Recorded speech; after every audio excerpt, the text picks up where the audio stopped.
One last opportunity for the seniors to play at Beaver Stadium. You know, time flies. I remember when I was just a freshman out here, so just trying to take every moment, not for granted. A chance for the defense to stick it to the Scarlet Knights. A dynamic debut from a new number 9 at quarterback. Freshman year, I know it was tough for me, so I couldn't imagine being in his shoes as a quarterback, leading the ship. And a renewed decade-long commitment between the coach and school. All the signals are clear. Nittany Game Week starts now.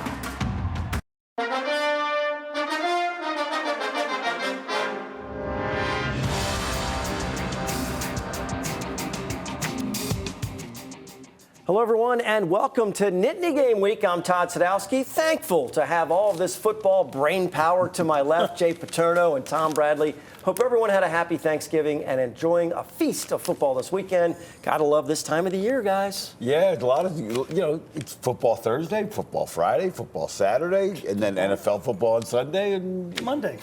And Monday, people are out hunting deer. It's a veritable feast. I'm sure you digest all of it, Tom, don't you? Sure do.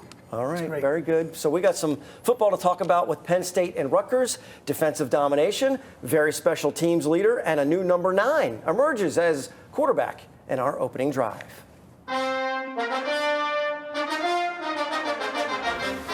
Now, this is the only Scarlet Knight I saw on the field smiling. The mascot, Penn State's defense suffocates them all day long. First time the Nittany Lions have shut out 2 Big Ten opponents in the same season. What do you think of the D? It's hard to get shutouts in this league. It really is. To get 2 in the same season is a great feat. It really is. I think the mascot was the only Scarlet Knight that crossed the goal line. That's where I found him, in around the end zone.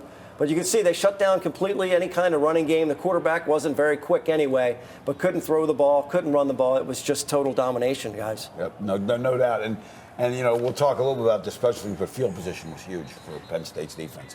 Tremendous day for the D. A lot of guys out with the flu or not 100%. The usual suspects rose to the occasion to get the job done. Guys had to step up, and and especially for the leaders, we had to, step up also and lead this team and keep the team positive. Now, the shutout was in jeopardy late with a 4th and short in the red zone. The Lions put the squeeze on them to keep them off the board. Well, I think one of the things I alluded to it a second ago is the special teams. I mean, there was a lot of punting at one point. We're on pace for 40 combined punts in the first quarter, but Rutgers' average starting field position was inside their own 20, and that's a big deal. That's hard. It's hard to get your thoughts going because even you as being a play caller know inside the 20, you're thinking a little bit different. You don't have that big menu sitting in front of you. And when you don't have the game breaker they have, you've got to work to get those yards. That helped. Now, whenever a defense is in control, right, you want the special teams helping out, and they certainly did. Look at this video right here. Drew Hartlob is there waiting for it at the 3-yard line. It was just it was a display from Jordan Stout, who is now a Ray Guy finalist, by the way. Yeah, I can't believe Hartlob fair caught that. He should have returned it. Nobody would have tackled him. It looked like that would be the case. But, for Jordan Stout, came from Virginia Tech, and he just loves the fact that the Nittany Lions gave him a chance. I come here after the first year of handling kickoff and field goal. I'm a captain, and then I'm a 2-year captain the year after that, and I wasn't even on the leadership council at the school before. So the opportunities they've given me here is just unbelievable. I owe everything to this school. Not easy to handle all of the kicking duties. Quite a weapon to have on this squad. And you have the defense doing their thing. Jordan Stout making sure the Scarlet Knights have the long field, and then a new backup quarterback emerges. He comes in, 3 touchdown passes. You'd have to call it a dynamic debut, no matter the opponent, for a backup to come in and play the way Christian VEILLEUX played. Yeah, and I think he really, Clifford was struggling clearly and obviously wasn't right. But he came in and was very decisive, and I think that was really important is to get the offense going. Then he hasn't played in a couple years. Remember, he missed his senior year, so that's his first really any type of work in front of live fire in a couple years. Well, and Tom, he did it with his legs. He came in, had a couple of nice plays. Here's another one, running the ball, and then on the move, he was accurate as well. I mean, look, you guys know what element that brings when you got a running quarterback, Tom, that can come in and beat you. I think that's the thing that people are going more and more to is that type of quarterback because rather than the guy that just X marks the spot back there, okay? The guys that can move around make it really tough on the defense. Jay, his first touchdown, rolling out to the right-hand side, very accurate throw to Jahan Dotson, and then he had a big one later on as well to Malik Mega. No question. I think, you know, they got Rutgers in a busted coverage here. Got him open, but he found him. I mean, it's one thing to blow a coverage, it's another thing quarterback got to find him. And I think, as you mentioned, the legs, I don't think Rutgers was quite ready for that element of, because they did a nice job getting to him. Team's best offensive player made sure to give you some props for his performance.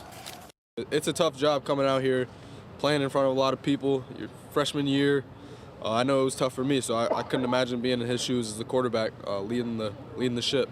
So I just want to give a big shout out to him. He did a great job leading us today. Especially when you consider this was his first game action, Tom, as you mentioned, since his junior year of high school. Senior year canceled due to COVID. He's been working hard in practice, earned the backup role mid-season. Guys, a couple of full screens here you want to show. Some graphics to talk about the Spartans already. Yeah, the Spartans, it's not an O-line, it's an old line. 30 combined seasons between the O-line and tight end. That means the average guy's a fifth-year senior. 130 combined starts, 2 super seniors. And then Kenneth Walker III coming into this game is a Heisman candidate. So let's take a look. 22-9 Penn State, Tom, since 1967 against Heisman winners. 1-0 versus running backs named Walker. Nittany Lions have an opportunity to end the regular season with a road victory against a highly ranked opponent.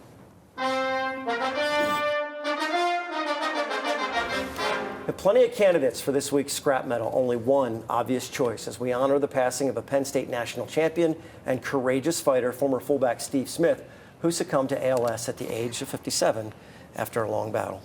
Yeah, we're gonna give this to Steve Smith. Such fond memories of him. I remember going to DeMatha to watch him play in high school, and he's captain of our team, and had 1,000 yards and 31 receptions and all those great things he did on the football field. But he was a different person.